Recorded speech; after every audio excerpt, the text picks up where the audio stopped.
n'ayingira mu olyo ekimoloka kiri kubanze gwe mbadde ngoberedde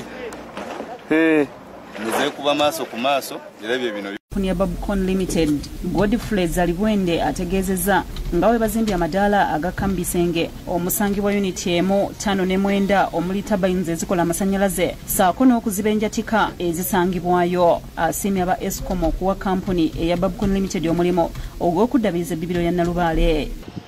At least for now, the problem seems to be mitigated.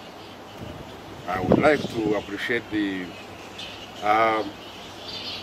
we want to thank you because you've given us a number of opportunities, and we are grateful that as a local company you have looked at us as able.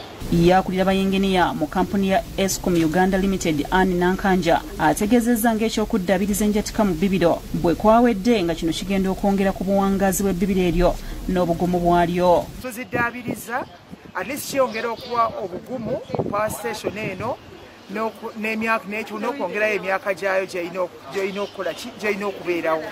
Donald Chirya yakusakidde eggulire lino. Ebyemizannyo mugabo otikedde.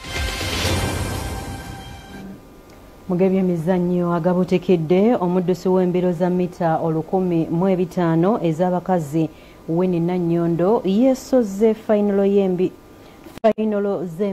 z'embiro zino nga za kubaawo ku Lwokutaano lwa wiiki eno. Nannyondo adduse ku ssaawa 7 n'eddakiika 12 ne Peruth Chemtai. Bannayuganda bangi babadde ku TV nga babalinze.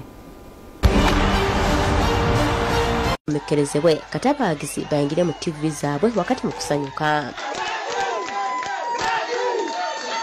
Emisinde giwanguddwa Munnayuganda Peruth Chemtai buli era gwe mudali gwa Uganda ogwokusatu mu mizannyo egimbira kati mu ggwanga lya Japan nga Cheptegei yawangula ffeeza nga Ikiplimo yawangula gwa kikumu mu mbiro za mita 1,000 nga ebuzibidde nga Uganda ekwata kifo kya namba 5 ku mawanga 75 agalina emidaali emingi.